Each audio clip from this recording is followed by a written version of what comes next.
Gravação iniciada, beleza? De novo, pessoal, aonde que fica essa gravação, né? Aonde que estão os vídeos e tudo mais? Eles ficam lá no AVA para vocês, na seção aula, na parte aula, tá? Né? Das unidades lá, cada seção aula tem um vídeo, dependendo da semana aí que a gente tá, né? Dentro das semanas, eu tô colocando os vídeos por lá, tá? E além disso, o que eu sempre faço quando eu finalizo a aula? Eu pego a aula e coloco ela no YouTube e coloco o link ali no grupo para vocês também. Então, se vocês quiserem encontrar a aula de outra maneira, elas estão todas ali no grupo, né? Tá, todas as aulas lá. Beleza, além disso, PDF, aonde fica o famoso PDF? Tá, inclusive o de hoje já está lá. Nós temos um link do OneDrive que fica na descrição do grupo. Então, vai lá do ladinho no grupo, 3 pontinhos, dados do grupo. Na parte aqui de descrição tem um link onde fica todo o material das aulas, né? Inclusive a aula de hoje, que é a nossa aula 09, tá? Essa aula aqui, pessoal, então ela é uma continuação, né, dos assuntos que a gente começou antes da prova, que é o que vocês estão fazendo no trabalho, que é para hoje, né? Alguns já me entregaram e comecei a receber. Imaginei que vocês teriam esquecido, né? Porque passou 2 semanas e vocês estão com prova e tudo mais, por isso que eu dei uma relembrada para vocês terem um tempo para conseguir finalizar. Então, o exercício, né, a atividade que vai até hoje meia-noite, ela está na aula 08, tá? Vai lá, pega lá, né? Alguns já me mandaram por e-mail. E aí, hoje a gente vai seguir esse assunto, a gente vai entrar na sessão 2. Então, é a unidade 3, que nós estamos aqui. Sessão 2, tá? Opa. Vamos começar a falar de dimensionamento das fundações. Então, na aula anterior, teórica, a gente falou sobre capacidade de carga, falou sobre tensão admissível, né? Utilizou os dados dos ensaios que a gente faz no solo para conseguir analisar a tensão admissível daquele solo e chegar numa fundação que aguentasse essa tensão, né? Que funcionasse. E hoje a gente vai conseguir analisar um pouco mais dos aspectos de dimensionamento em si, dessas tensões. Espera aí. Aí. Pronto. Deixa eu ver. A aula 09 ainda não está lá. Não está no link ainda? Para mim que eu tinha colocado ela hoje à tarde. Acho que eu só salvei ela em PDF, eu já coloco ela lá para vocês. Eu coloco... deixa eu fazer isso agora antes. Eu fechei ela em PDF, achei que eu tinha posto. Tava corrigindo prova, daí o negócio vai longe, né, galera? Deixa eu pôr aqui. Nota de prova. Quando que vai entrar as notas das provas para vocês? Amanhã, tá? Estou finalizando as últimas correções, amanhã vai estar no... Amanhã já está no... Já consigo colocar no sistema de vocês, tá? Peraí, materiais, fundações. Vamos incluir a aula 09 aqui.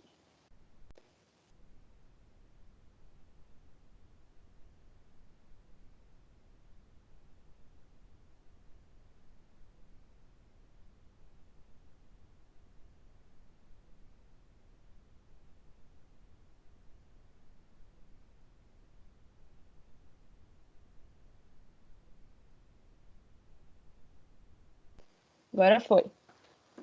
Agora tá lá no link do OneDrive, tá? Acabei de colocar ela lá para vocês. Deixa eu admitir.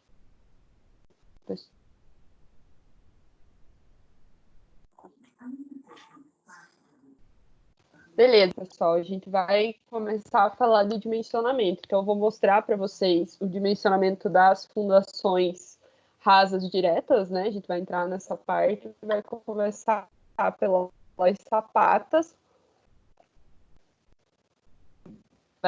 Vamos falar de alguns de sapata hoje, vamos fazer alguns exercícios. Daí, na semana que vem, a gente continua, porque são vários tipos diferentes, né? Dependendo da situação ali, que a gente tem os pilares, a sua distribuição, o que é mais interessante para a gente escolher na hora de fazer o dimensionamento. Então, vamos começar do simples, das sapatas isoladas. Vamos falar quando o pilar tem uma geometria diferente. E aí a gente entra para conversar na próxima aula ali sobre a sapata associada e as sapatas de divisa também. Então, a gente dá uma pincelada e começa a fazer os exercícios com o sapato isolado primeiro, tá?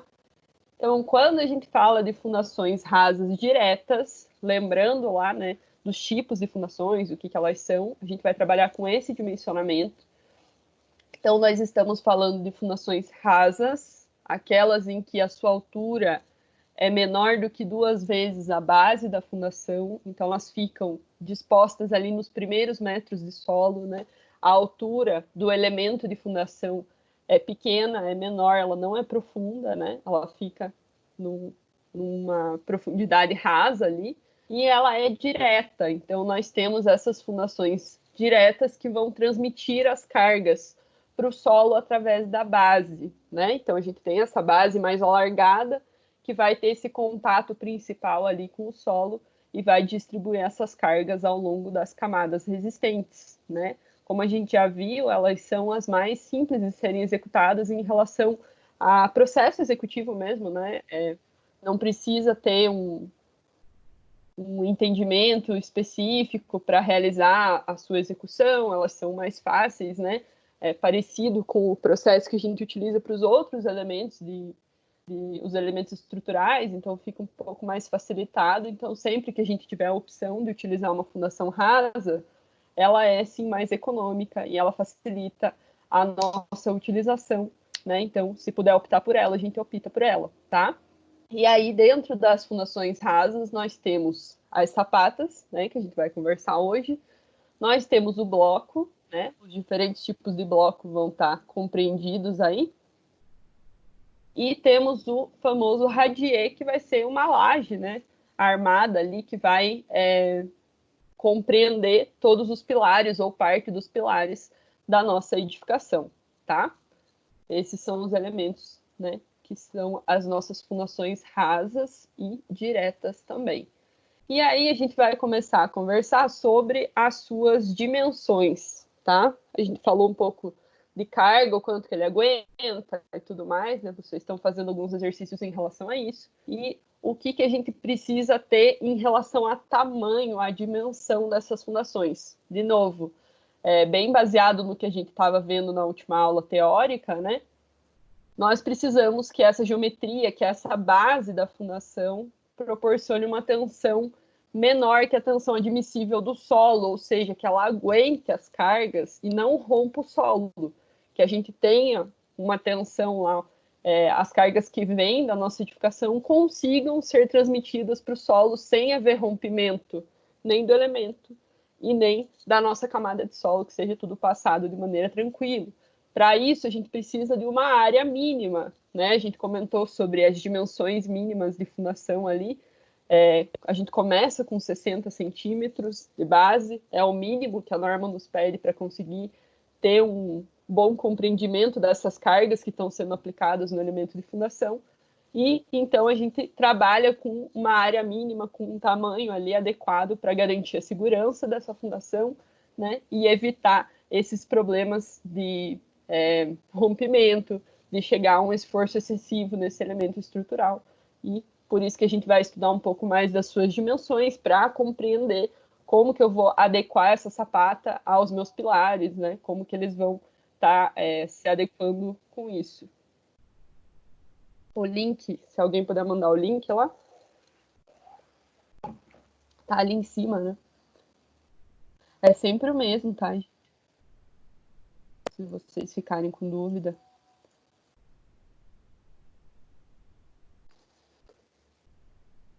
Sempre o mesmo link.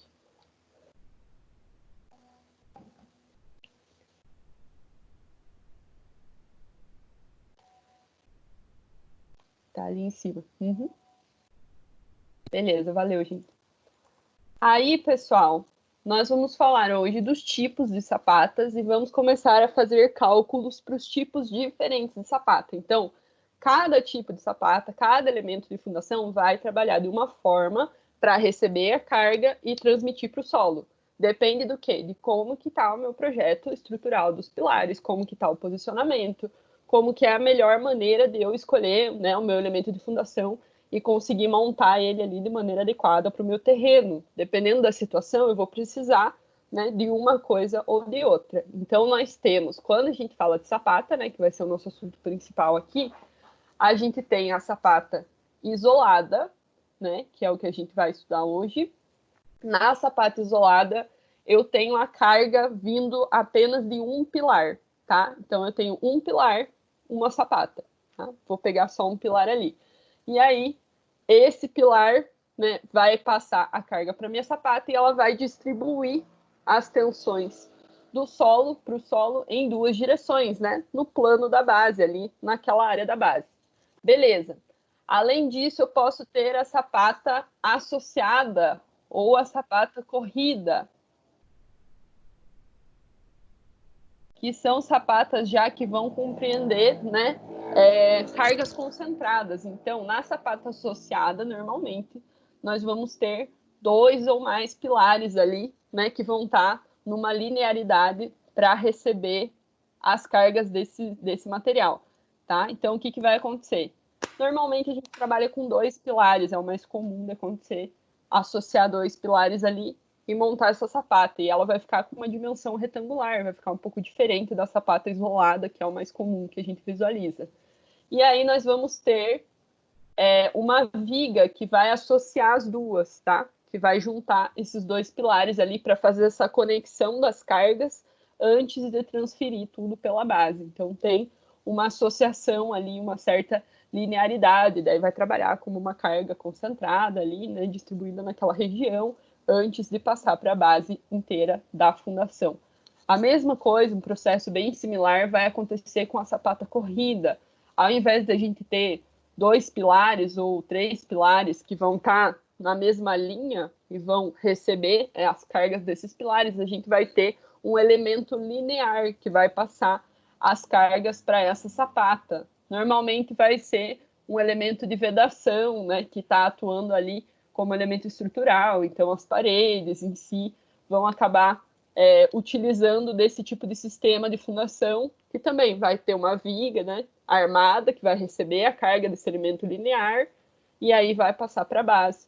Né? Quando a gente fala de alvenaria estrutural, é uma das utilizações ali em relação à fundação, né? Pegar a carga dessa vedação ali linear através de uma sapata corrida, tá? E o último tipo de sapata, é essa de baixo aqui, é a sapata alavancada ou de divisa. O que vai acontecer com essa sapata aqui?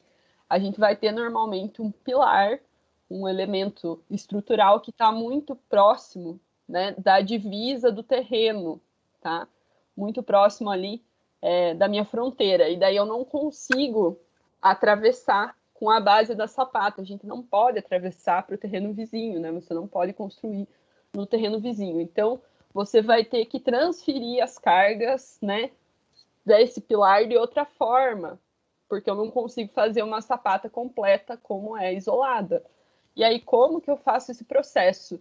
Eu vou utilizar outra sapata, outro pilar, né, outro elemento de fundação, para que eu consiga distribuir essas cargas ali desse elemento de divisa e consiga produzir uma fundação que seja adequada no tamanho que eu preciso, que consiga resistir às cargas sem ter problema de fissuração, né, ou de rompimento.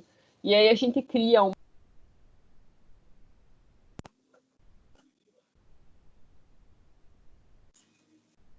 E daí a gente cria uma viga que vai unir esses 2 elementos. Então, um elemento de fundação normal ali e um elemento de fundação de divisa, né? E cria uma sapata só, que é a sapata alavancada ou de divisa. Daí essa viga vai ser conhecida como a viga de equilíbrio ali, que está equilibrando essas cargas. Eu já vou mostrar um pouquinho mais para vocês ou o que é esse processo, né? E a gente vai fazer exercícios na aula que vem relacionado a essa sapata de divisa, né? Então, vamos conversar sobre alguns pontos relacionados à geometria da base das sapatas, tá? Para a gente definir o que é interessante, quais são os processos executivos, né? Quando a gente pensa nessas dimensões, para não perder nenhum ponto, tá? Vamos lá. Então, começa lá. Os lados da base com dimensões múltiplas de 5, né? Esse é um processo que a gente vem fazendo desde a parte de concreto armado, né? Que vocês já conhecem, já fizeram exercícios. O pessoal que já teve aula comigo sabe como que funciona. A gente sempre pensa na execução. Então, se eu consigo uma dimensão ali que está com o número quebrado, a gente sempre leva para o múltiplo de 5 para na hora da execução ficar mais fácil de passar quais são as dimensões que vão ser utilizadas. E sempre o arredondamento para o maior valor, né? Sempre arredondo para mais, para que eu tenha uma proteção, né? E que eu não diminua a conta que eu fiz, né? Eu faço um cálculo para conseguir essa dimensão, para chegar nas dimensões do meu elemento estrutural, e eu não posso fingir que aqueles 2 centímetros ali não são necessários, né? Então é melhor que eu tenha um pouco a mais de material ali do que eu ter um risco de ter uma fissuração ou uma excentricidade, alguma coisa assim, e ter um risco de não ter o material que eu preciso na dimensão necessária. Então sempre arredonda para cima, né? E sempre múltiplos de 5 para facilitar a execução. Vocês já estavam fazendo isso, né? Eu vi alguns que fizeram isso quando a gente fez os diâmetros de estaca, né? Vocês já fizeram esse processo de arredondar para 5. Além disso, pessoal, acrescentar 2,5 centímetros na parte superior da sapata para acomodar as formas dos pilares. Esse também é um elemento de execução, né? Um valor de execução, quando a gente está falando disso. É abobrinha? Pessoal, tem alguém com o microfone aberto, se você puder fechar para mim. É ralada? Cadê a marmita, louco? Pronto. Então, pessoal, esse também é um valor executivo, né? Esses 2,5 é a gente pensando nas tábuas de madeira mesmo, que vão estar fazendo parte ali da forma do pilar que vai ser executado depois. Então, sim, a gente tem que pensar no próximo elemento estrutural que vai ser executado. E aí vão entrar esses 2,5 centímetros. Eu já vou mostrar para vocês no desenho aonde que entra esse valor, né? Aonde que ele vai ser colocado, tá? De novo, dimensão mínima das sapatas e blocos, 60 centímetros. A gente já está trabalhando com esse valor nesses exercícios que vocês entregaram para hoje, né? Então, é exatamente isso. Vamos continuar com esse processo. 60 centímetros é aonde a gente inicia quando a gente fala de dimensão de sapata e bloco, para a gente ter uma área de concreto armado ali que seja que consiga atuar recebendo essas cargas, né? E consiga distribuir pela base de maneira adequada, tendo essa base alargada para ser, sim, uma fundação direta ali, como a gente vem estudando. Distância mínima entre as sapatas, 10 centímetros, tá? Então, pode acontecer a gente ter vários pilares, né? Tem uma quantidade de pilares muito maior ali nesses primeiros pavimentos, e aí acabar ficando sapatas muito próximas, né? Podem até sobrepor entre uma base e outra. O ideal é que a gente tenha uma distância mínima de 10 centímetros. E se eu não tiver essa distância mínima de 10 centímetros, aí a gente parte para um outro tipo de sapata. A gente analisa qual é o tipo mais interessante para aquela situação, né? Como eu comentei com vocês, o da sapata associada, a gente já vai comentar de novo sobre isso. E aí, pessoal, a soma das áreas das sapatas não deve exceder 60 a 70% da área de construção. Isso está relacionado com a viabilidade econômica de fazer as sapatas serem o meu elemento de fundação. Tá? O que acontece? É preço de material mesmo, né? Tempo de execução. Quando a gente faz o projeto de fundação, pensa qual vai ser o tipo, né? A gente sempre fala, começa pensando nas fundações rasas e tudo mais. Beleza, estou lá com as minhas fundações rasas, coloquei todas as sapatas lá, comecei a fazer as contas das áreas das sapatas, né? As dimensões que elas vão precisar ter para aguentar as cargas e tal. Se passar disso aqui, gente, se as áreas das sapatas tiverem mais do que isso, já não é economicamente viável eu fazer sapata nesse terreno como minha fundação. E aí, o que eu faço? Se eu passo disso, eu vou partir para outra solução. Qual é a outra solução que pode me auxiliar utilizando fundação rasa e ainda conseguindo compreender todas as cargas dos pilares e distribuindo para o solo, o famoso radier, tá? Dependendo de questão de área mesmo, né? Se eu vou exceder com as minhas sapatas 70% da área de construção, já compensa eu fazer uma laje inteira de concreto armado que consiga receber as cargas dos pilares e distribuir para o solo, e aí eu consigo substituir as sapatas por um radier, tá? É uma das opções que a gente tem nesse caso.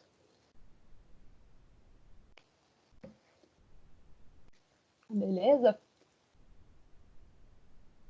Olha aqui a carinha da sapata, tá? Então, olha onde que vem o 2,5. Beleza? A gente tem a nossa base aqui, né? A base da sapata, sempre maior do que 60 centímetros. Tenho a angulação da minha sapata. E aqui, pessoal, eu tenho o meu pilar.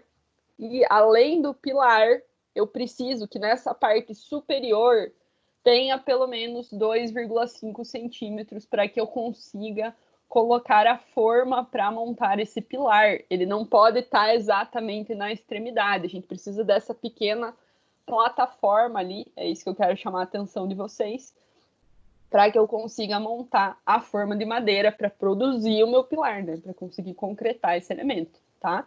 Então a gente não pode esquecer disso no processo executivo, beleza? A gente conta isso na parte superior ali, quando eu estou posicionando o meu material, tá? Beleza, pessoal. E aí, nós vamos começar a falar de tensões. Oi! Não foi respeitada a angulação.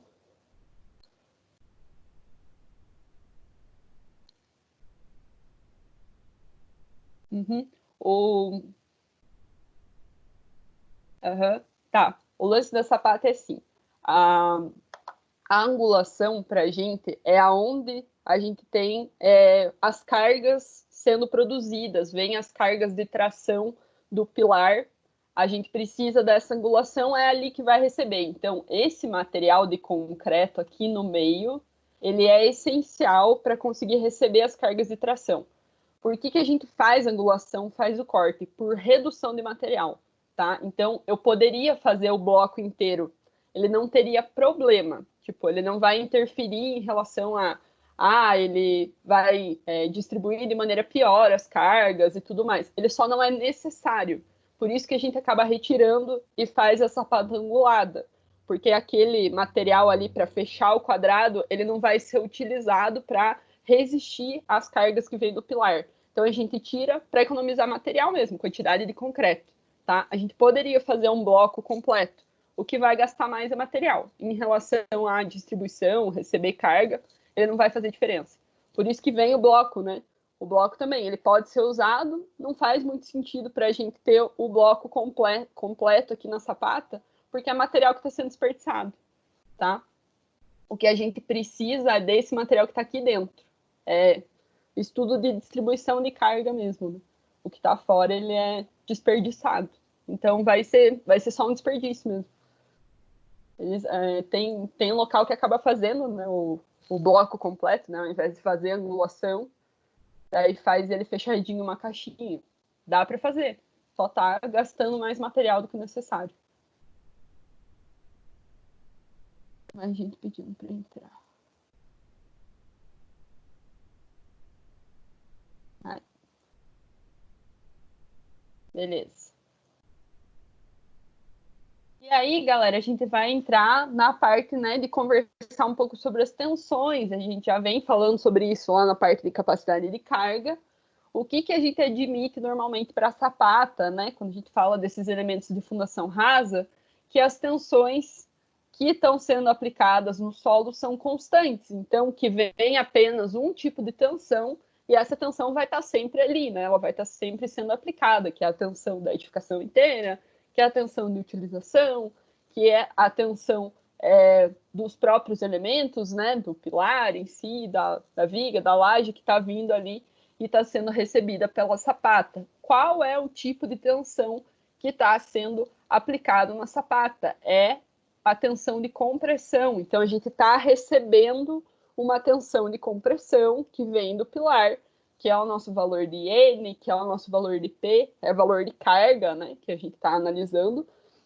E aí, esse valor, ele vai ser recebido ali, vai ser distribuído, né, vai ser distribuído para o solo também como uma carga de compressão e vai ser reduzindo ao longo do tempo, tá? Então, a gente sempre trabalha com uma carga de compressão, mas pode acontecer, pode sim, da gente ter um outro tipo de carga que pode estar acontecendo, que é a flexo-compressão. Então, a gente tem uma tendência de ter a rotação do nosso elemento de fundação.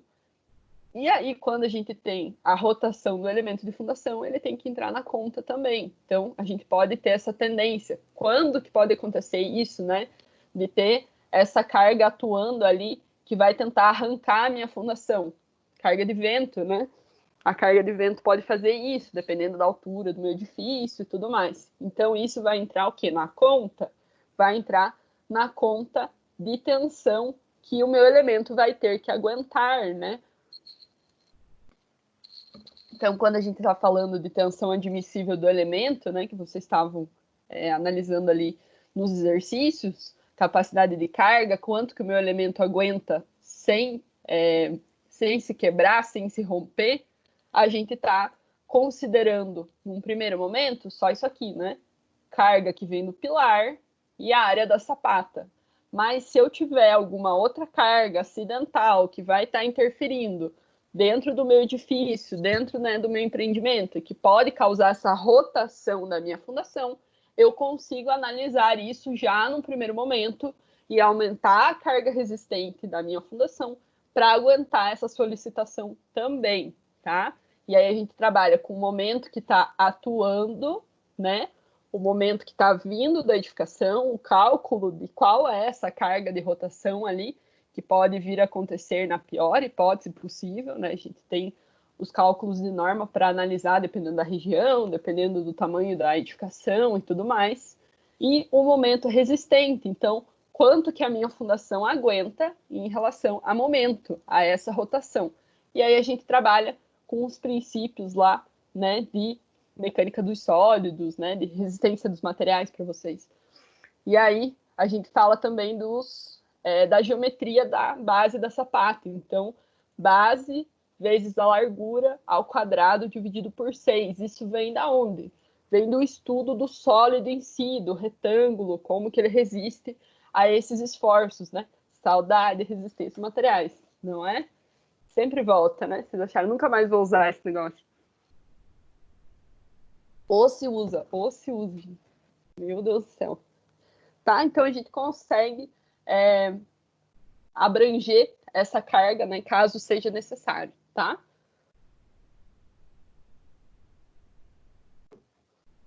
Acho que essa foi até uma das questões, né, que vocês comentaram na prova, se conseguiria, se a sapata conseguiria aguentar a carga de vento por ser um edifício muito alto. Se colocar no cálculo e eu aumentar a geometria, sim, né? Eu consigo incluir essa carga ali para definir sapatas, né, que aguentem esse esforço. Então, vamos falar dos tipos de sapatas, começando pela queridinha, né, que é a situação mais comum, que são as sapatas isoladas. O que vai acontecer nas sapatas isoladas? Elas só têm um único pilar, uma sapata. E, normalmente, ela vai seguir o formato do pilar, tá? Então, se a gente tem um pilar que é quadradinho, eu vou fazer uma sapata quadradinha. Se eu tenho um pilar que é retangular, eu vou fazer uma sapata retangular, tá?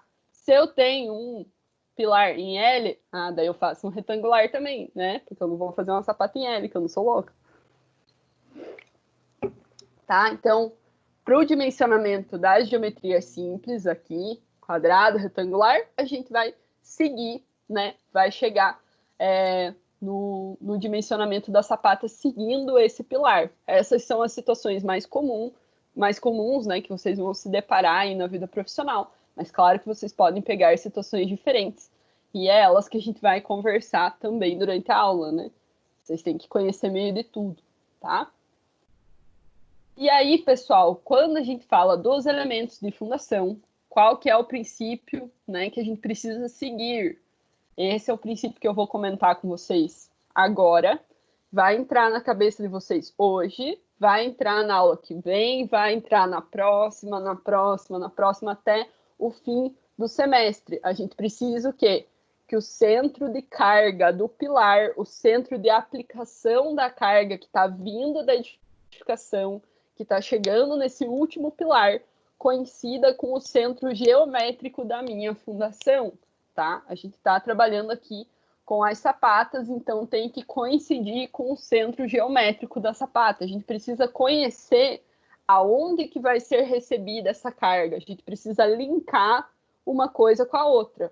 A aplicação da carga com o recebimento da carga, para que consiga passar isso sem ter aquele desvio, sem ter uma excentricidade, para que tudo funcione e passe, né, de maneira reta ali, o mais vertical possível, para chegar no solo, para que a gente não tenha outros tipos de ações, né, que podem estar atuando ali e romper o meu elemento de fundação. Então, o principal aqui é que a gente consiga centralizar a carga do pilar junto com o centro geométrico do nosso elemento, que aqui é a sapata, tá?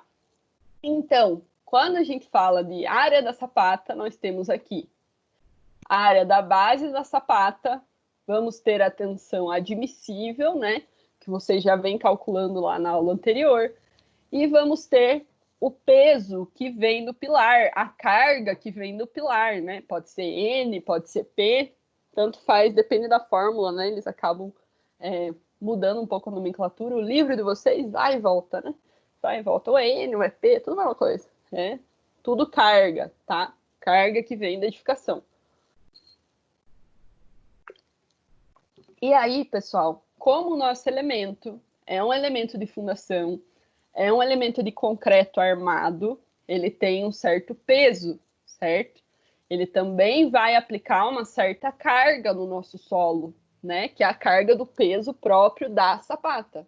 Também vai ter essa aplicação de carga. Sendo assim, a gente precisa considerar que o peso próprio da sapata também vai estar influenciando ali na sua base, né?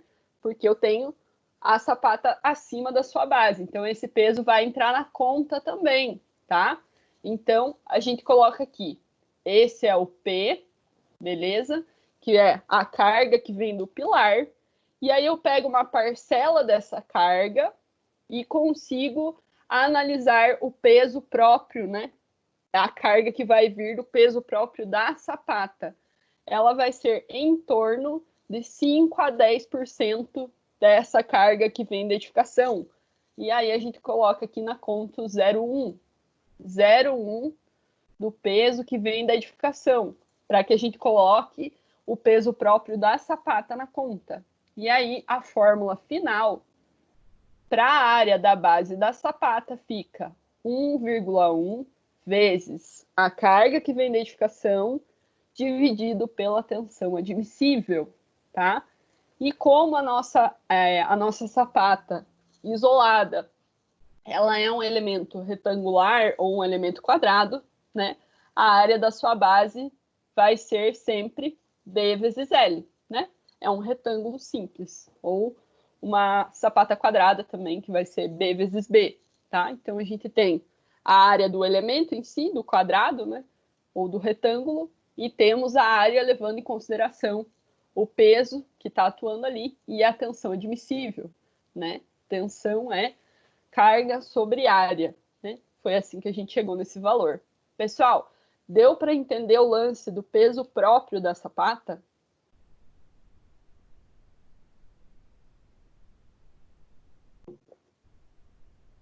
Ficou confuso?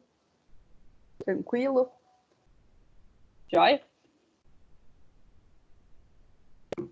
Que depois esse 1,1 ele vai aparecer para frente, né? A hora que a gente começar a realizar os cálculos. Quero que vocês entendam da onde que vem o 0,1, né? ele vem do peso do elemento de fundação, tá? Tem que contar, né? É um elemento de concreto armado, pesado, tudo. Ele vai aplicar uma carga ali no solo também. Deixa eu mudar a minha carinha para mostrar para vocês o que tem aqui embaixo. Olha lá embaixo, ó. Se eu fizer uma relação entre a área da base da minha sapata, eu posso determinar se é conveniente para mim utilizar ela como uma sapata isolada ou se ela já vai estar sendo considerada como uma sapata corrida, se ela já é mais linear do que eu estou pensando, tá? Então, normalmente, né, se vocês quiserem tirar a dúvida, dá para trabalhar analisando as dimensões. Se eu fizer uma correlação entre a largura da minha base, dividir, né, pela base em si, pela dimensão da base, o B, e for menor ou igual a 3, eu tenho uma sapata isolada. Se essa correlação for maior do que 3, eu tenho um elemento mais linear. E aí eu já estou trabalhando com uma sapata corrida, tá?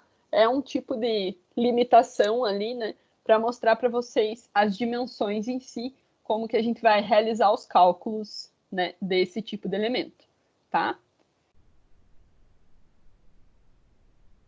Vamos avançando.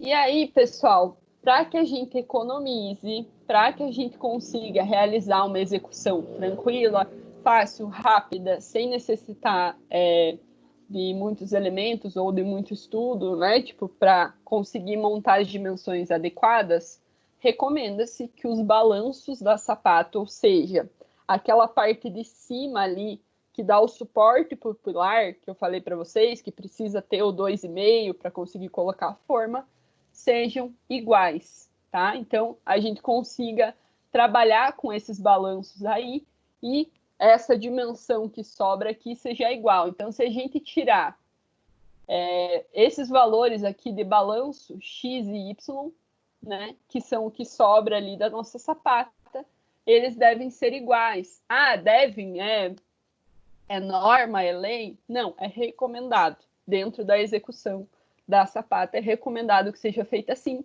E para a gente realizar os cálculos de dimensão, a gente utiliza desse preceito para chegar num cálculo mais fácil, tá? Eu vou mostrar para vocês como que isso é feito. Então, a gente trabalha aqui esse valor de X aqui, né? Esse valor que sobra ali da sapata, tirando a região do pilar, vai ser igual ao valor de Y, mesmo que sejam sapatas retangulares, mesmo que elas não tenham as mesmas dimensões de base e de largura. A gente trabalha com esses balanços com dimensões iguais para facilitar na execução, tá?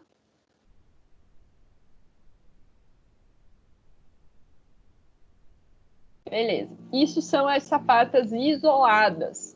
Mas além das sapatas isoladas com um pilar retangular, ele pode ter ainda pilares de formatos diferentes, tá? Antes da gente entrar nas outras aqui. E aí, pessoal, quando eu tenho um pilar com formato diferente, eu vou analisar de novo o centro geométrico do pilar. Eu preciso que o centro geométrico do pilar coincida com o centro geométrico da sapata, tá? E aí, aqui, claro, o negócio fica um pouquinho mais complicado. Não, não é impossível. Sim, vamos usar cálculos de resistência dos materiais. De novo, que top, hein?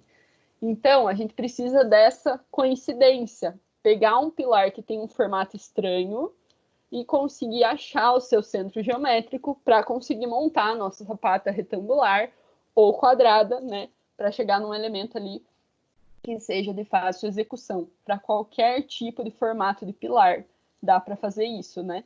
Dos formatos em L, em C, pilar redondo, eu preciso só conhecer o seu centro geométrico. E aí eu consigo montar a nossa sapata, tá? A gente vai fazer um exercício disso? Com toda certeza. Não é mesmo? Ah, se essa prova, segunda prova fosse minha, né? Vou cobrar só em trabalho, né? E aí, pessoal, depois das sapatas isoladas, a gente vai conversar um pouquinho sobre as sapatas que têm um comportamento linear. tá? Que são as sapatas associadas ou as sapatas corridas. Nas sapatas associadas, a gente vai ter 2 pilares ou até 3 pilares próximos, e aí a gente vai ter uma viga conectando eles. Normalmente, a gente monta a sapata associada quando a gente tem a sobreposição das bases, ou seja, quando os pilares estão muito próximos. E a hora que a gente monta a dimensão como se fossem sapatas isoladas, eles acabam ficando juntos, né? As bases se sobrepõem ali. E aí é mais interessante a gente trabalhar com uma sapata associada grande, né? Distribuir essas cargas ali numa viga, para que a gente não precise reduzir o tamanho e fazer um outro tipo de fundação. Então, a gente consegue associar e trabalhar com as cargas em conjunto, tá? E aí, o que acontece? Também, a gente precisa centralizar a nossa sapata. Aonde que a gente tem que centralizar a sapata? Aonde está sendo o centro de aplicação de carga, né? Então, a gente vai ter a carga do pilar 1, a carga do pilar 2. E aí a gente vai ter uma reação, né? Um local onde essas cargas vão se unir e vai ficar o centro dessa aplicação de carga. É ali que a gente precisa definir o centro da nossa sapata, tá? A gente precisa que isso seja bem distribuído. E, de novo, o valor de área vai ser a mesma coisa. A gente vai levar em consideração o peso próprio da nossa sapata, né? Só que aí entra aqui a resultante, certo? O valor aonde as cargas do pilar 1 e do pilar 2, que estão associados, vão se unir para que a gente chegue, né, na área correta ali, que vai conseguir linkar os valores dos 2 pilares. Então, tem que sempre lembrar disso, que a gente sempre está trabalhando com o centro de aplicação de carga para receber a carga da maneira correta, para que a sapata consiga passar para o solo, né, a carga da maneira correta, sem a gente ter excentricidade, sem a gente ter rotação, sem ter um esforço de torção ali que pode acabar rompendo o nosso elemento estrutural ou rompendo o nosso solo, tá? Beleza. Nas sapatas associadas ou corridas, a gente vai levar em consideração, então, para que a gente chegue nesse valor de aplicação de carga, aonde que essa carga está sendo aplicada, aonde que vai ser o meu centro, eu preciso fazer um famoso somatório de momentos, tá? Então, a gente precisa analisar um esforço que vai estar acontecendo ali, né, dentro dessas cargas, que não é um esforço axial, porque a gente não vai ter, né? E que está um pouco fora ali, que a gente consiga trabalhar com as dimensões, né? Também, porque a gente sabe que a reação vai zerar as 2 cargas que estão sendo aplicadas no pilar. O que a gente precisa encontrar? A gente precisa encontrar essa distância, aonde que eu vou centralizar a minha sapata. É isso que eu preciso achar. Então, eu vou realizar um somatório de momentos. Como que eu realizo o somatório de momentos? Vamos dar uma relembrada lá, tá? Bem tranquilo. Segue lá comigo. Eu vou definir um ponto. Beleza, padrão. Aqui, meu ponto vai ser no pilar P1. Deixa eu pôr uma caneta aqui. Aqui. Esse é o meu ponto. Segurei lá no meu ponto, né? Vou pegar aqui a carga de reação. Olha aqui a reação. Ela vai rotacionar para cá. Anti-horário. Positivo, né? Se eu seguro ali no ponto P1, ela vai rotacionar no sentido anti-horário. Com que distância? Essa aqui, distância x. Então, eu vou lá, R vezes x. Qual é a outra carga que está atuando que vai causar momento nesse ponto?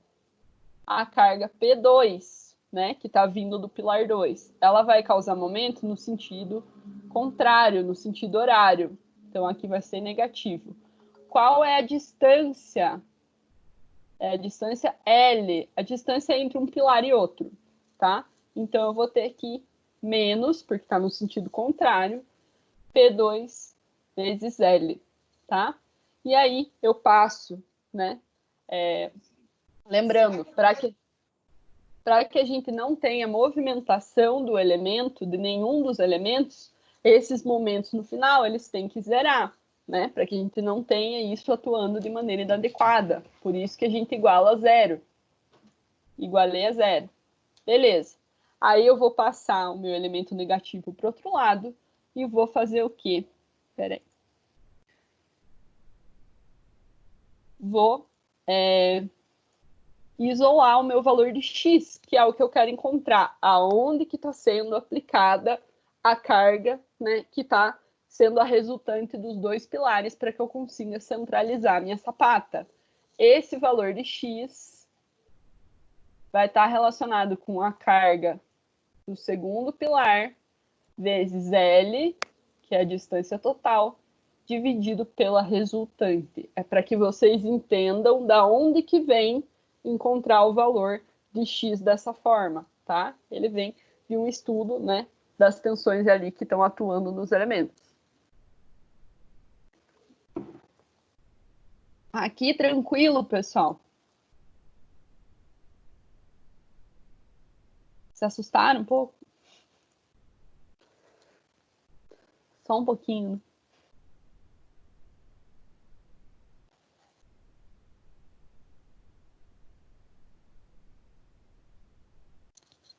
Ficou alguma dúvida nessa parte? De boa?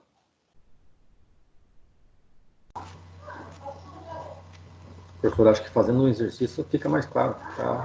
Tá tranquilo. Tá, beleza. O que eu quero que vocês entendam é essa parte inicial, né? A gente vai fazer exercícios mais a fundo sobre cada uma das sapatas, tá?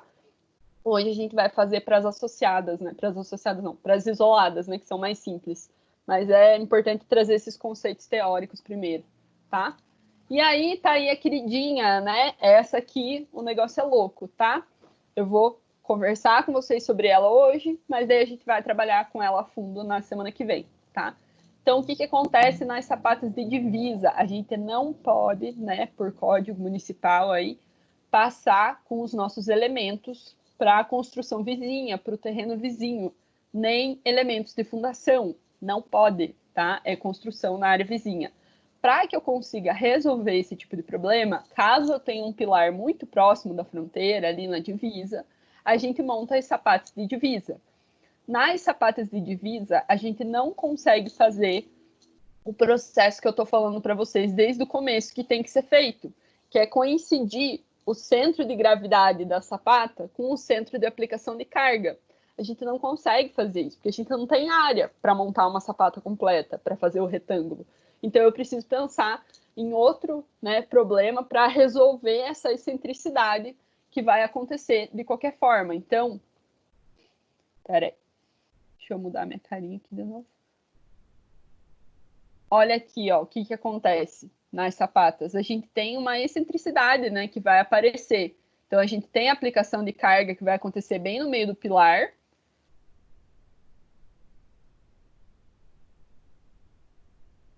Só que eu não vou conseguir fazer com que a sapata receba exatamente no meio dela. Eu vou ter uma excentricidade, né, para recebimento dessa carga. Para que eu consiga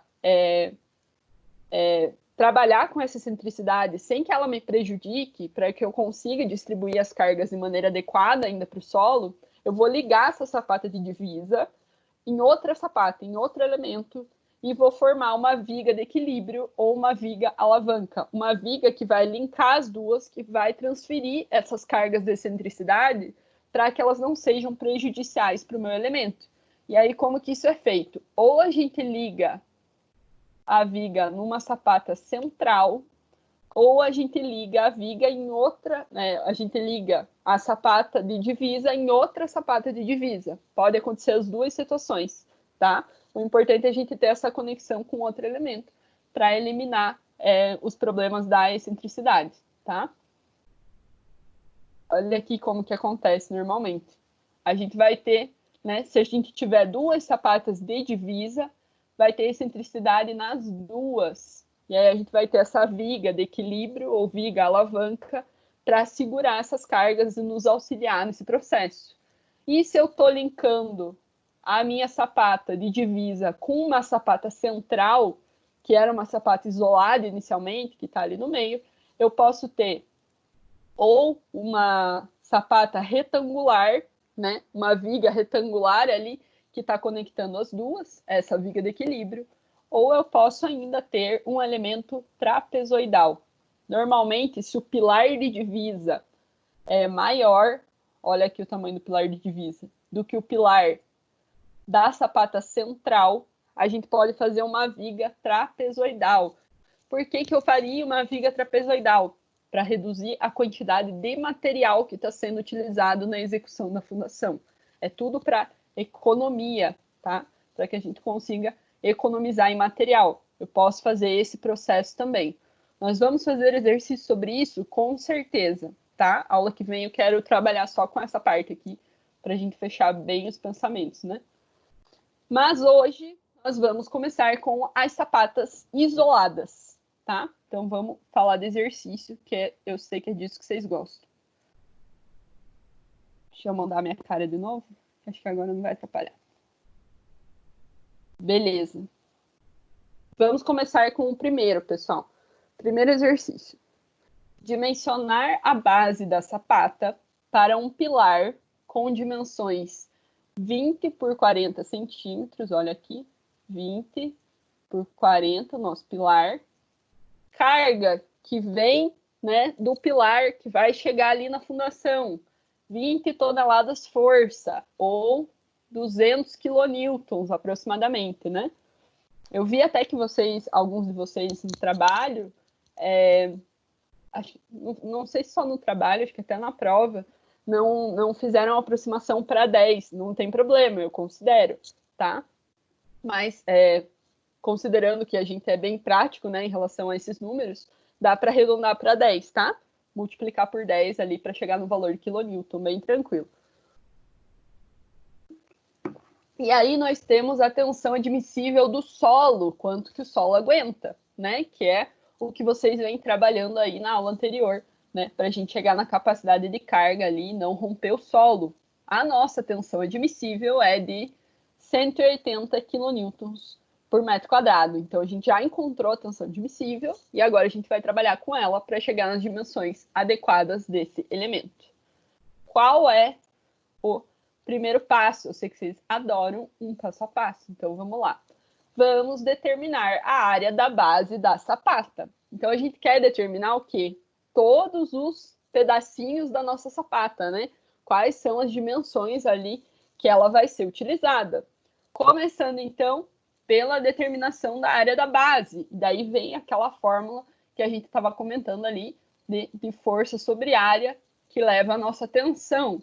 Então, nós temos aqui o 1,1, né, que vem lá do peso que está sendo aplicado pelo pilar, da carga do pilar, e o peso dessa sapata, que vai, né, causar uma carga no solo, 1,1 vezes 200, que é a carga que está vindo do pilar, né, ou 20 toneladas força, ou 200 quilonewtons. Qual é a tensão admissível? 180 é a tensão que o nosso solo vai aguentar. Isso vai nos dar uma área de 1,22 metros quadrados. Essa é a área da sapata. Como vocês viram, o nosso pilar é retangular, certo? Então, a gente vai o quê? Seguir as dimensões do nosso pilar. Então, a nossa sapata também vai ser retangular, tá? Então, vai ser L vezes D igual a 1,22 metros quadrados. Beleza, só que eu quero encontrar o valor de L e o valor de D. Eu quero saber qual é a dimensão da minha sapata certinho. Essa é a minha primeira equação. Beleza, cheguei nela. Joia, guarda ela aí. Segundo passo, eu vou trabalhar com aquele preceito que a gente conversou lá no começo. Os balanços da sapata devem ser iguais, para que a gente tenha uma economia, para que tenha uma facilidade de execução, para que seja tudo simples de ser realizado, como as fundações rasas nos pedem, né? Então, nós vamos trabalhar com essa equação. Lzão menos Lzinho igual a B menos Bzinho. O que é o Lzinho e o Bzinho? São as dimensões do pilar, tá? São as dimensões do nosso pilar. E aí a gente vai trabalhar aqui. O L eu não tenho, é uma das dimensões da sapata que eu quero. A dimensão do pilar, quando a gente fala do B e do L, o B vai ser sempre o menor, tá? A base é sempre a menor. E o L vai ser sempre o maior. tá? Se a gente está trabalhando com uma sapata retangular. Qual é a maior dimensão do meu pilar? O 0,40, né? 40 centímetros. Vai ser igual a B, que eu não tenho também, eu quero encontrar, menos 0,20, que é a outra dimensão do meu pilar. Então, aqui, ó, 40 por 20, tá? Beleza. Isolei o meu L aqui. Passei o 0,40 para cá somando. 0,40 menos 0,20, sobrou mais 0,20. Então, a largura da minha sapata é igual a base mais 0,20. Eu tenho duas equações com as mesmas incógnitas. Eu consigo o quê? Substituir uma dentro da outra para chegar num valor final. Vocês acham que a gente não usa matemática básica, né? Então, eu pego esta equação aqui. L é igual a B mais 0,20. Opa, peraí. Entrou. Eu pego essa equação aqui, L igual a B mais 0,20, e vou substituir ela na primeira equação. Então, trago aqui B mais 0,20 vezes B igual a 1,22. Isso nos dá uma linda, maravilhosa, perfeita equação do segundo grau. Ah, adoro! Na equação do segundo grau, eu vou resolver ela, né? Tá aqui, ó. B ao quadrado mais 0,20B. Faltou um B aqui. Opa. Faltou um B. Peraí. Deixa eu escrever aqui. Um segundo.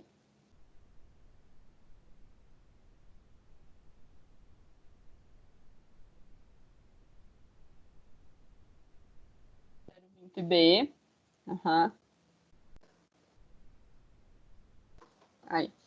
0,20B menos 1,22. Isso é uma equação de segundo grau.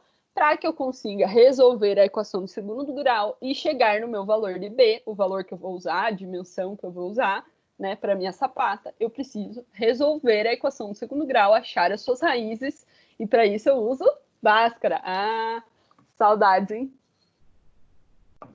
Como eu sei que todos vocês sabem resolver Bhaskara de cor, né? Eu não preciso falar sobre isso, certo?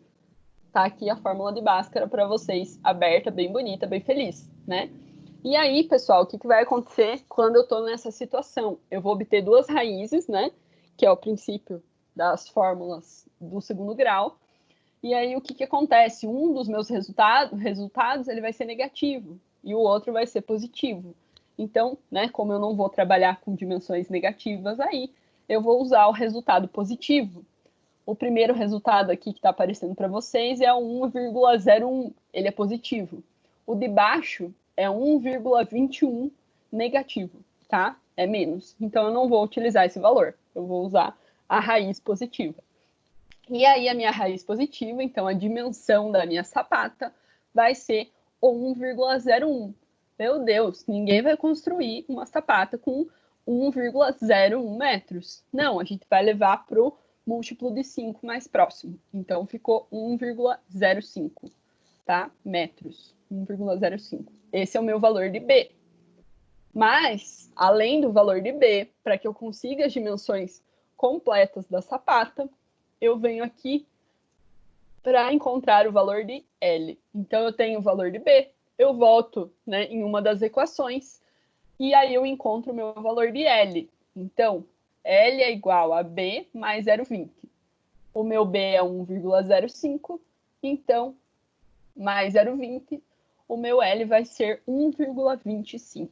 Então, as dimensões finais da minha sapata vão ser 1,25 na direção, né, da dimensão maior ali do meu pilar, do 0,40, e o 1,05 na direção aqui do 0,20. Não esqueçam, essa plataforma aqui de cima, a gente soma, né, coloca dos ladinhos ali o 2,5, para que a gente consiga montar a forma do pilar, tá? Então, a gente precisa que a plataforma de cima seja um pouquinho maior do que as dimensões do pilar, para que a gente consiga montar a sua forma e ele seja concretado, beleza? Essa é a resposta final do exercício. Dúvidas?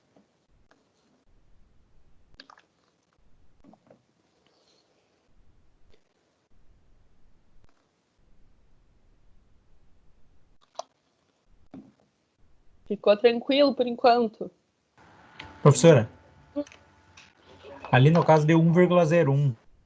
E se arredondasse para baixo para 1 metro? Então, o lance é assim, claro, não daria muita diferença, né? É muito próximo do 1 metro, daria para arredondar para 1 metro. Mas, matematicamente falando, quando a gente fala de dimensões, como a gente usa valor de carga, o ideal é que a gente arredonde para cima. Para que você consiga suprir, né, as cargas de maneira correta e tal. Como você chegou num valor maior do que 1 metro, o ideal é que a gente arredonde para cima. Tá bom. Obrigado. Tranquilo? Mais alguma dúvida, meu povo?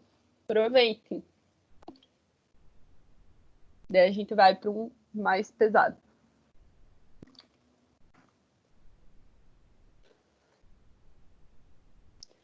Professora, básica, muito fácil, muito simples, achei tranquilíssimo. Vamos para o próximo. Agora o negócio vai ficar legal. Vamos lá. Dimensionar a base da sapata para um pilar em L, com dimensões 20 por 40, então tá ali as dimensões dele bonito, sendo mostrado. Nós temos uma carga, de novo, de 20 toneladas força, né, ou 200 kN, está apoiado no solo, com tensão admissível, nosso solo de 225,6 kN por metro quadrado. E aí, pessoal, a gente tem um pilar com formato diferente, tá? Para que eu consiga trabalhar com um pilar em formato diferente, eu preciso encontrar o seu centro de gravidade, aonde que a carga está sendo aplicada, para que eu consiga, né, coincidir essa aplicação de carga com o centro de gravidade da minha sapata, para eu montar uma sapata quadrada ou retangular que consiga abranger esse centro de gravidade da maneira correta. Então, a gente vai ter que delimitar qual é o centro de gravidade desse pilar. Para isso, eu vou ter que definir um ponto de início, tá? Vou definir a partir de que ponto que eu vou analisar, né, as distâncias para chegar no centro de gravidade. E aí eu coloco um plano cartesiano. Então, a gente montou o plano cartesiano aqui, tá? Tá aqui o eixo X, o eixo Y. Então, o meu zero vai ser aqui, né? Nesse ponto. Eu vou analisar a partir dele para que a gente consiga medir a partir dele qual é a distância em X e em Y para chegar no centro de gravidade. Aí vocês me perguntam, professor, e se eu quisesse colocar o meu plano cartesiano em outro lugar, eu posso? Pode. Você pode escolher aonde colocar esse ponto de origem, desde que depois, quando você ache, né, esse ponto de origem, você trabalhe em cima dele para chegar no centro de gravidade. Lembre-se aonde está esse ponto de origem. Ele é importante para que a gente delimite aonde que está o centro correto, tá? Então, lembra comigo que o meu ponto de origem está bem no canto e bem para baixo do meu pilar. E aí o que eu vou encontrar é CG. Para que eu consiga encontrar CG, eu vou dividir o meu pilar em figuras geométricas conhecidas, porque aí fica mais fácil de eu fazer essa conta e chegar nesse valor. Então, para que eu consiga chegar nesses valores, eu dividi ele em 2 retângulos, porque aí fica mais fácil de eu fazer as contas. Então, eu tenho aqui, acompanha comigo, retângulo 1 com dimensão 0,20, 0,40. E o retângulo 2, ele vai ser 0,20 por 0,20 também, porque aqui tudo é 0,40, então a metade vai ser 0,20, tá? Então eu tenho um retângulo grandinho, 40 por 20, e um retângulo pequeno ali, um quadradinho pequeno, 20 por 20, tá? E eu vou analisar um por um deles. Beleza. Qual é a primeira etapa, pessoal? Encontrar as coordenadas desse centro de gravidade para que eu consiga montar minha sapata. Como que eu encontro as coordenadas desse centro de gravidade? Eu vou trabalhar né, com as formulações que vêm lá do estudo dos sólidos de resistência dos materiais. Então, eu vou trabalhar com o somatório da distância em x do meu elemento pequeno em relação ao meu ponto de origem, vezes a sua área, dividido pelo somatório da área. Então, acompanha comigo. Eu tenho aqui em cima um retângulozinho, certo? Esse retângulozinho tem um centro de gravidade do retângulo, a metade e a metade. Beleza. Eu preciso considerar a distância em x desse retângulozinho, do centro do retângulo até o meu eixo, tá? Qual vai ser a distância do centro do retângulozinho 1 até o meu eixo? Deixa eu montar aqui de canetinha. Olha aqui, ó. A distância do centro do retângulozinho até o meu eixo. Essa é a distância em x, certo? Distância em x. Essa distância aqui é o 0,20, que está aqui em cima, tá? Metadinha, né? Gente, eu troquei de mouse e tá uma bosta. 0,20, tá? É a metade do quadradinho até ele chegar no eixo y ali, a distância em x, 0,20, vezes a área desse retângulo. Qual é a área desse retângulo? 20 por 40. 20 por 40. Beleza. Mas, aí eu vou para o segundo formato que eu montei. O quadradinho aqui de baixo, o 2. Beleza. Qual é a distância do centro do quadradinho em x até eu chegar ali no meu eixo y? Então, eu venho aqui, vou pegar o centro do quadradinho, vou levar até o meu eixo, vou ver essa distância. Eu tenho 20 centímetros ao total, a metade é 10 centímetros, 0,10. Só que eu tenho mais 20 aqui de distância para chegar no eixo, tá? Eu estou analisando sempre em relação ao eixo. Então, a minha distância total aqui é 0,30. 0,30. Que é a metade do quadradinho até que eu chegue lá no eixo, tá? 0,30 vezes a área do quadradinho, 0,20 vezes 0,20. E eu divido tudo isso pela somatória das duas áreas, a área do elemento 1, 0,20 vezes 0,40, e a área do elemento 2, 20 vezes 20, tá? E isso vai me dar a minha coordenada em x, né? Começando daqui do meu eixo, partindo em x, essa coordenada aqui em x, tá? E aí o valor deu 0,23 metros, ou 23 centímetros, partindo daquele eixo. Aí eu vou fazer o mesmo procedimento para y, para que a gente chegue na altura do meu centro de gravidade, ali, a altura correta. Então, segue comigo lá. Deixa eu mudar a cor aqui. Cadê a cor? Vou pôr em verde. Beleza. Em Y, a altura do meu, né, centro de gravidade. Então, eu pego lá. Eu tenho o centro do meu primeiro retângulo até ele chegar no eixo. Então, eu vou pegar o centro aqui e vou descer até chegar no eixo. Então, eu vou ter lá 0,20 é tudo. Aqui eu vou ter metadinha, 0,10.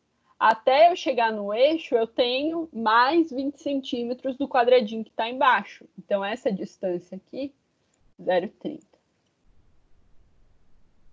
Olha lá, 0,30 vezes...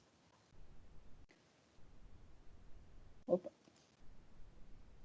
Aqui, 0,30 vezes a área do quadradinho lá de cima, do retângulo de cima. 0,20 vezes 0,40. E aí, para o quadrado de baixo, quadrado 2 ali. Vamos lá. Quadrado 2, eu pego o meio do quadrado, né, o seu centro de gravidade, até chegar no eixo. Quanto que dá? Eu tenho 0,20 é tudo, metade. 0,10.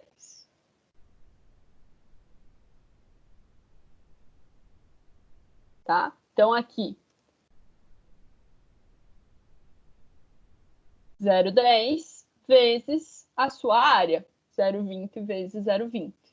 Tudo isso dividido pela somatória das áreas. Então, o 0,20 vezes 0,40 mais 0,20 vezes 0,20, né? Que são os dois elementos ali que eu montei.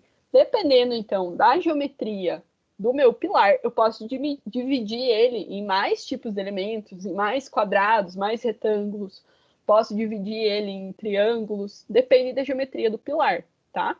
E aí, também deu 23 centímetros. Então, a gente tem, partindo do eixo para chegar no meu centro de gravidade desse pilar, eu subo 23 e eu ando 23 centímetros, e aí eu tenho o centro. Eu vou mostrar para vocês como que fica.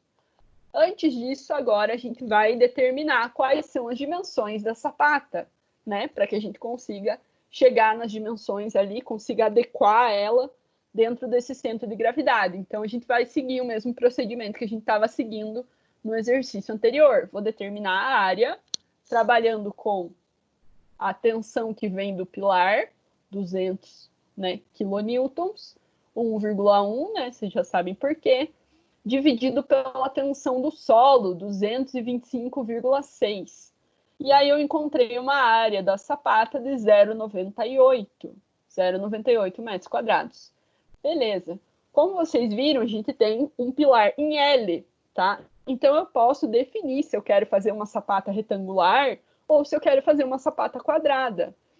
Nesse caso, a gente vai escolher a sapata quadrada porque é mais simples dela ser executada, né? Mais fácil da gente trabalhar com as dimensões, se as dimensões forem iguais.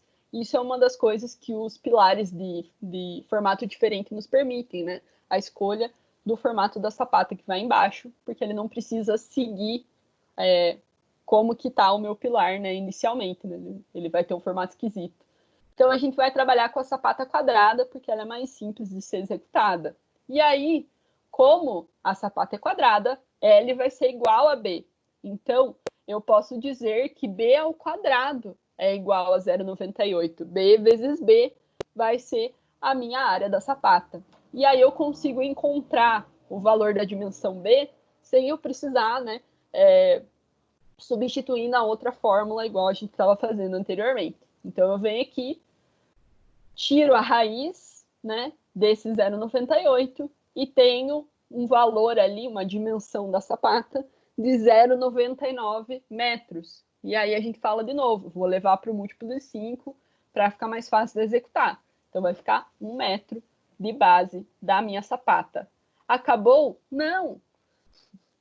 Como a gente tem um pilar com formato diferente, né, pessoal? Então, a gente precisa adequar, colocar ele da maneira correta, certo?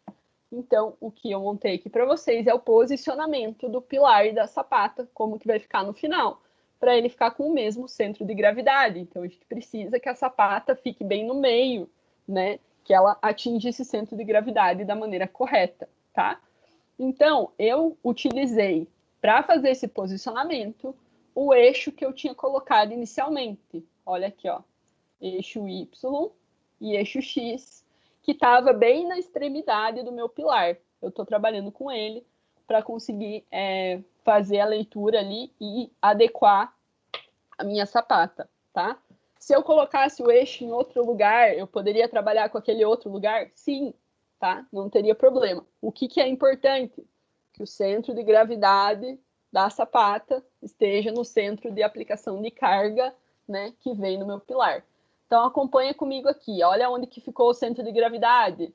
23 centímetros em X e 23 centímetros em Y. Subindo aqui, né? 23 e 23. Beleza.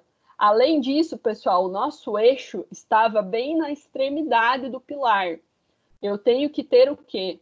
Uma folga, né, de 2,5 centímetros para que a gente consiga colocar a forma do pilar. Então, eu aumentei aqui, né, a estrutura dessa plataforma ali que está segurando o pilar em 2,5 centímetros para caber a forma. Aumentei aqui, que a gente estava bem na extremidade, e aumentei aqui também, 2,5. E aí aqui eu estou bem no meio. Tá, se eu estou bem no meio, estou com 23 centímetros, mais 2,5 aqui, eu vou estar com 25,5 centímetros, né, de tamanho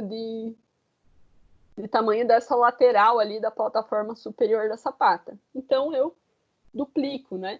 Coloco o mesmo valor para o outro lado, então vai ficar 25,5 centímetros. O total ali em cima ficou 51 centímetros. Tá, pessoal? A gente vem conversando sobre execução em si.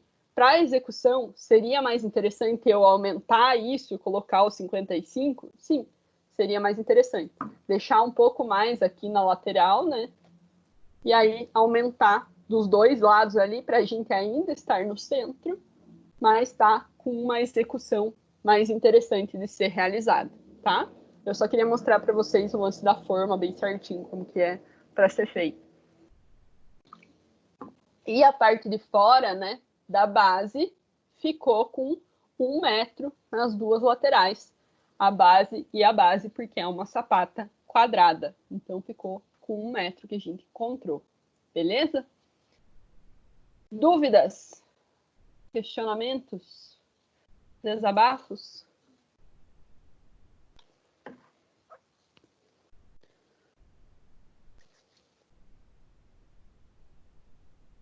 Esse aí eu achei até mais fácil que o outro, professora. Porque daí você só calcula, faz o somatório lá do CG e depois coloca um em cima do outro e vai de boa.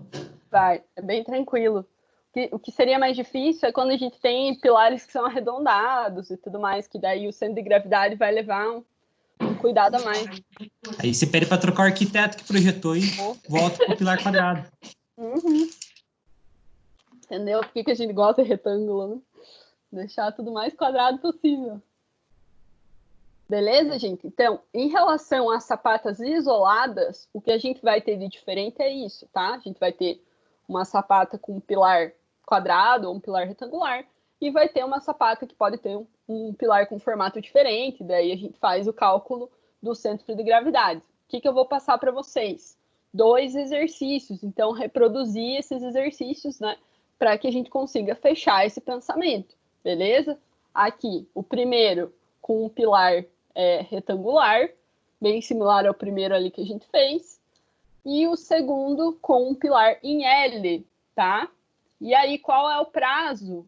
Semana que vem, dia 4, beleza? Me mandar por e-mail até a meia-noite do dia 4/5. E eu vou pedir uma coisa para vocês, por favor, me ajudem, por favor. Coloque o seu nome no nome do arquivo, tá? Coloca o seu nome lá. Ah, trabalho tal, põe o teu nome junto. Para mim facilita muito. Eu consigo resolver, corrigir muito mais rápido. Se for foto, se vocês puderem fazer isso também, tá? Nas fotos, agiliza muito, tá? Para que eu consiga fazer essa correção ali e salvar certinho. Porque às vezes eu acabo tendo que voltar a procurar o nome de vocês, tá? Deixa eu ver se tem mais alguma coisa.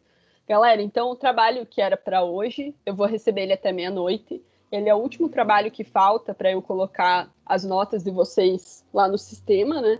Para fechar os 1.000 pontos do primeiro bimestre, tá? Eu já coloquei todos os outros. Ah, o meu não apareceu ainda. O que pode ter acontecido? Alguns de vocês entraram na chamada depois, tá? Então, eu preciso fazer retificação de nota. Eu preciso entrar e colocar o teu valor do exercício e daí manda para uma aprovação do coordenador. Então, a gente precisa aguardar a aprovação dele, que deve acontecer nessa semana ainda, para que essas notas entrem, beleza? Mas ela acontece, não se preocupem com isso, tá? Se vocês fizeram os exercícios, a sua nota vai estar lá. Nota da prova vai entrar amanhã, tá? Amanhã eu coloco as notas das provas, eu estou corrigindo a última ainda, e aí eu coloco o que eu observei nas provas de vocês, que vocês copiam muito, né? Muito. Questões abertas iguais, sim, eu zerei, tá? Não tem choro, eu avisei. Questões de múltipla escolha. Alguém passou errado. E aí uns 15 reproduzem, tá? Reprodução de erro, assim, foi absurda. Às vezes é melhor você mesmo ler e procurar do que pegar a resposta do fulano que é esperto e reproduzir um erro que era simples, tá? Aconteceu muito em todas as minhas matérias. Então, as notas acabaram abaixando um pouco por questão disso. O professor Fabiano tinha falado do AVA, né, e do ED lá. Já vai estar incluso na nota da prova, tá? Já estou colocando de todo mundo para todas as matérias que vocês tinham realizado, o AVA e o ED, até a data que ele pediu lá, vai estar incluso junto, tá? Deixa eu ver, acho que era isso. Deixa eu fechar a gravação.